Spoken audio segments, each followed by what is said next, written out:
வணக்கம் நண்பா. ஐஎம்ஏ தமிழ் சேனலுக்கு உங்களை வரவேற்கிறேன். இன்றைக்கி நம்ம என்ன டாபிக் பார்க்க போகிறோம்னா, அனாபெல் பொம்மையை பற்றி நம்ம எல்லாருமே கேள்விப்பட்டிருப்போம். அந்த படங்களையும் நம்ம பார்த்துருப்போம். அதே மாதிரி பொம்மைகள் ஒரு தீவு முழுக்க தூக்கில் தொங்க விடப்பட்ட மாதிரி ரிச்சுவல் பண்ண பிளேஸ் மாதிரி இருந்துச்சுன்னா அது எப்படி இருக்கும்? கொஞ்சம் இமேஜின் பண்ணி பாருங்க. அப்படிப்பட்ட ஒரு இடம் உண்மையிலேயே இருக்குது. அதை பற்றி தான் இன்றைக்கி நம்ம இந்த வீடியோவில் ஃபுல்லாக பார்க்க போகிறோம். இன்ஃபேக்ட் அந்த தீவில் ஃபுல்லாகவே அந்த மாதிரி பொம்மைகளை தூக்கில் தொங்க விட்டு அந்த பொம்மைகளுக்கு கண் இல்லாமல், ஒவ்வொரு சில பொம்மைகளுக்கு கைகள் இல்லாமல் கால்கள் இல்லாமல் பார்க்கறதுக்கு ரொம்ப பயங்கரமாகவும் வீடாகவும் ரிச்சுவல் பிளேஸ் மாதிரியும் அந்த இடம் இருக்குது. அந்த இடம் ஆக்சுவலாக ஒரு டூரிஸ்ட் பிளேஸ். எஸ், அந்த இடம் ஒரு டார்க் டூரிஸ்ட் பிளேஸ்னு அங்கே இருக்கிறவங்களால சொல்லப்படுது. ஏன்னா அந்த இடத்துக்கு அதிகமான மக்கள் போறதுக்கு விரும்ப மாட்டாங்க. அதுக்கான காரணம், அந்த தீவில் எந்த பக்கம் பார்த்தீங்கன்னாலும் தூக்கில் தொங்க விட்ட நிலையில் அந்த பொம்மைகள் அந்த தீவு முழுக்க இருக்கு. ஸோ இதை பார்க்கும்போதே நம்மளறியாமல் ஒரு பயம் வரும். அந்த இமேஜஸ் பார்த்தா உங்களுக்கு அதே மாதிரி தான் ஃபீல் ஆகும். அப்படிப்பட்ட இந்த டார்க் டூரிஸ்ட் பிளேஸ் எங்கே இருக்கு, எதனால இது இவ்வளோ பிரபலமாச்சு, அந்த தீவில் என்ன நடக்குது, உண்மையிலேயே அங்கே ரிச்சுவல்ஸ் நடந்துகிட்டு இருக்கா, இல்லை இந்த தீவை பிரபலப்படுத்தி இருக்கிறாங்களா அப்படிங்கிற எல்லா விஷயத்தையும் இந்த வீடியோவில் ஃபுல்லாக கம்ப்ளீட்டாக டீட்டெயிலாக பார்க்க போகிறோம். இந்த வீடியோ ரொம்பவே இன்ட்ரெஸ்டிங்காக இருக்கும், ரொம்ப மிஸ்டீரியஸாகவும் இருக்கும். ஸோ எந்த இடத்துலையுமே ஸ்கிப் பண்ணாமல் பாருங்க. அதுக்கு முன்னாடி இப்போ தான் நம்ம சேனலுக்கு வந்திருக்கீங்கன்னா நம்ம சேனலை சப்ஸ்கிரைப் பண்ணுங்கள். சப்ஸ்கிரைப் பண்ண கையோட ஆளுங்க நோட்டிஃபிகேஷன் கொடுத்து வச்சுங்க. அப்போ தான் நம்ம போடக்கூடிய எவ்ரி வீடியோஸ் உங்களுக்கு நோட்டிஃபிகேஷன் உடனே சேரும். நீங்களே எந்த வீடியோ மிஸ் பண்ணாமல் பார்க்க முடியும். இந்த மாதிரி இன்ட்ரெஸ்டிங்கான மிஸ்டீரியஸான டாபிக்ஸ் ரெகுலராக நம்ம போஸ்ட் பண்ணிட்டு இருக்கோம். Every week Wednesday evening 5 o'clock Sunday morning 10 o'clock post பண்ணிருக்கோம். ஸோ மிஸ் பண்ணாமல் பாருங்கள். ஓகே, வாங்க இப்போ நம்ம வீடியோக்குள்ளே போகலாம்.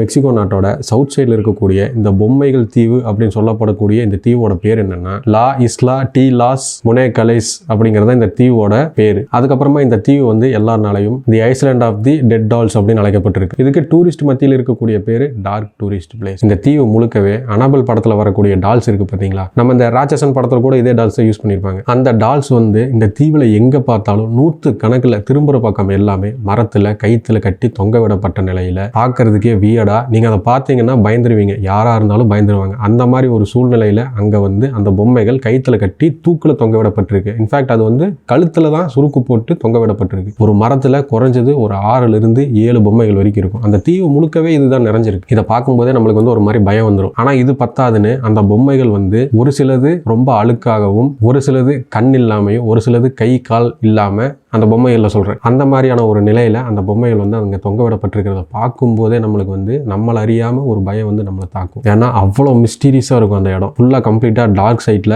எல்லா மரத்திலையும் இந்த பொம்மைகள் தொங்க விடப்பட்டிருக்கு. இந்த தீவுல முதல்ல இந்த மாதிரி பொம்மைகளை தொங்க விட்டது யாருன்னா ஜூலியன் சாண்டனா பரேரா அப்படிங்கிறவர் தான் முதல்ல இந்த தீவுல இந்த பொம்மைகளை தூக்கில விடுற கலாச்சாரத்தை கொண்டு வந்தவர். இவர் எதுக்காக இந்த இடத்துல பொம்மைகளை தூக்கில தொங்க விட்டு இந்த மாதிரி ரிச்சுவல் பண்ண மாதிரியான ஒரு இமேஜை கிரியேட் பண்ணியிருக்காரு அப்படின்னா அது யாருக்குமே கரெக்டா தெரியல. இருந்தாலும் ஒரு சில சொல்லக்கூடியதை நான் இப்போ உங்ககிட்ட சொல்றேன். இந்த பரேரா அப்படிங்கிறவரை பத்தி சொல்லணும்னா இவர் தான் இந்த தீவோட முன்னாள் உரிமையாளர். அவர் இறந்துட்டாரு. அவர் இருக்கிற வரைக்கும் இந்த தீவு அவர் தான் பராமரிச்சுட்டு வந்திருக்காரு. அவர் தன்னோட ஃபேமிலியோட இந்த தீவுல வாழ்ந்துட்டு வந்திருக்காரு. அப்படி இருக்கும்போது ஒரு நாள் அவர் இந்த தீவுல இருக்கக்கூடிய ஒரு சின்ன ஏரி கிட்ட அவர் போகும்போது அந்த ஏரியில ஒரு பெண்ணோட உடல் உயிருக்கு போராடுற நிலையிலயோ அல்லது இறந்த நிலையிலயோ அந்த இடத்துல இருந்திருக்கு. அந்த குளத்துல அதை இவர் பாக்குறாரு. பார்த்துட்டு இவரால் எது செய்ய முடியல அப்படிங்கிற காரணத்தினால இவர் அந்த பெண்ணோட உடலை எடுத்து இவர் அடக்கம் பண்ணிடுறாரு. அதுக்கப்புறம் அடுத்த சில நாட்கள்ல இவர் அந்த இடத்துக்கு மறுபடியும் தன்னோட வேலைக்காக போகும்போது அந்த பெண் இறந்து கிடந்த அதே இடத்துல அதே குளத்துல ஒரு பொம்மை மிதந்துட்டு இருந்திருக்கு. அதை பார்த்த உடனே இவர்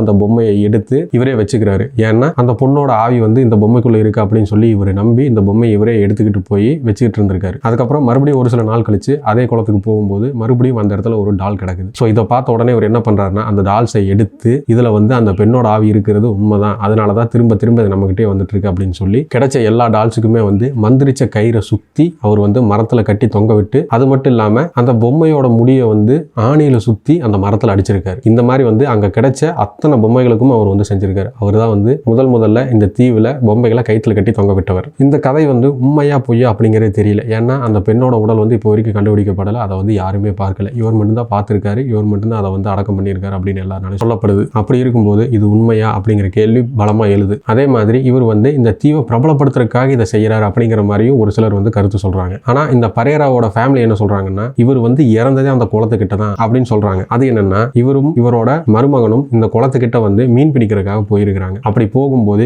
இந்த பரேரா என்ன பண்றாங்கன்னா மீன் பிடிக்கும் போது அந்த குளத்துல இருந்து கடல் கண்ணின்னு சொல்லுவோம் இல்லையா, அந்த கடல் கண்ணி வந்து இவரை கூப்பிடுற மாதிரி இருக்கு அப்படின்னு சொல்லி இவரோட மருமகன்ட்ட சொல்லிட்டு அந்த இடத்துல தன்னோட கட்டுப்பாட்டை இழந்து அவர் வந்து அந்த இடத்துல கத்தி பாடல்கள் பாடிட்டு இருந்திருக்காரு. இவர் என்ன பண்ணியிருக்கிறாருன்னா அவரை தனியா விட்டுட்டு கொஞ்ச நேரம் அந்த பக்கம் போயிருக்காரு. போயிட்டு திரும்பி வந்து பார்க்கும்போது அந்த பொண்ணு இறந்து கிடந்ததா சொல்லப்படுற அந்த குளத்திலேயே தான் இவரும் இறந்து கிடந்திருக்காரு. இதனால இங்க நடந்த இன்சிடென்ட் வந்து உண்மைதான், இங்க வந்து அந்த பெண் இறந்து கிடந்ததும் அந்த பொம்மைகள் வந்து அந்த குளத்திலிருந்து எடுக்கப்பட்டதும் அப்படிங்கிறது அவங்க ஃபேமிலி வந்து ரொம்ப ஸ்ட்ராங்கா இந்த காரணத்தினால சொல்றாங்க. அது வரைக்குமே இந்த தீவு வந்து இந்த அளவுக்கு பிரபலமாகல. இந்த கதையை கேள்விப்பட்டு ஒரு டைரக்டர் வந்து இந்த தீவுல இதை சம்பந்தமாவே ஒரு படம் வந்து எடுத்து ரிலீஸ் பண்ணியிருக்காரு. ஸோ இந்த காரணத்தினால இந்த தீவு வந்து உலக அளவில் ரொம்ப பிரபலமாகுது. அதுக்கப்புறம் இந்த தீவுக்கு வந்து டூரிஸ்ட் வந்து அதிக அளவில் வந்துகிட்டே இருக்காங்க. ஸோ இந்த காரணத்தை பயன்படுத்தி இந்த பரேரா ஃபேமிலி என்ன பண்றாங்கன்னா இந்த தீவை வந்து ஒரு சின்ன சின்ன மாற்றங்களை செஞ்சு அந்த தீவுக்கு வர்ற டூரிஸ்ட்டை கவர்றாங்க. என்னதான் டூரிஸ்ட் அதிக அளவில் இந்த தீவுக்கு வந்து வந்த வரையே இருந்தாலும் உள்ளூர் மக்களும் அந்த தீவை சுற்றி இருக்கக்கூடிய மக்களும் இந்த தீவுக்கு வந்து வர்றதே கிடையாது, அடியோட வர்றது கிடையாது. மீதி இருக்கக்கூடிய எல்லாருமே இந்த தீவை வந்து ஒரு சாத்தானின் தீவு, பேய் தீவு, இந்த தீவுக்கு போனா கண்டிப்பா மரணம் நிச்சயம் அப்படிங்கிற மாதிரி ஒரு நம்பிக்கையில இந்த தீவை சுற்றி இருக்கக்கூடிய அதிகமான மக்கள் இந்த தீவுக்கு வர்றதே கிடையாது. ஆனா இந்த தீவுல வந்து ஒரு சில வியடான விஷயங்கள் நிறையவே நடக்குது. எந்த மாதிரி விஷயங்கள்னா இந்த தீவுக்கு போகக்கூடிய டூரிஸ்ட் என்ன சொல்றாங்கன்னு கேட்டீங்கன்னா இந்த பொம்மைகள் வந்து ஒரு சில நேரங்கள்ல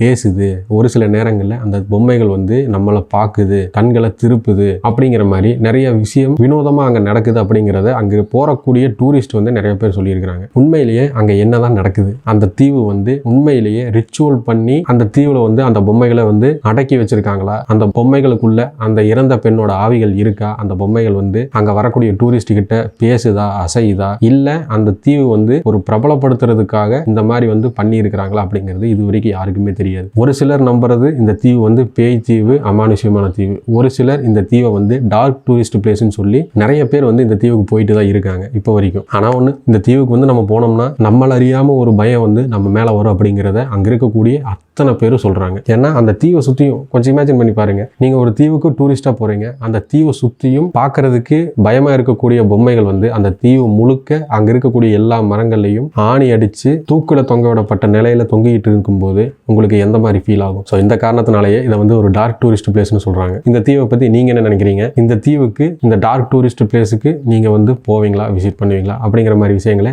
கமெண்ட் செக்ஷனில் சொல்லுங்கள். இதே மாதிரி இன்ட்ரெஸ்டிங்கான மிஸ்டீரியஸான டாபிக்ஸை ரெகுலராக வாட்ச் பண்ணணும்னு நினச்சிங்கன்னா நம்ம சேனலை சப்ஸ்கிரைப் பண்ணுங்கள். சப்ஸ்கிரைப் பண்ண கையோட ஆளுங்க நோட்டிஃபிகேஷன் கொடுத்து வச்சுட்டு அப்போ தான் நம்ம போடக்கூடிய எவ்ரி வீடியோஸ் உங்களுக்கு நோட்டிஃபிகேஷன் உடனுக்குடன் வந்து சேரும். இதே மாதிரி இன்ட்ரெஸ்டிங்கான மிஸ்டீரியஸான டாப்பிக்கோட நெக்ஸ்ட் வீடியோவில் உங்களை சந்திக்கிறேன். தேங்க்யூ.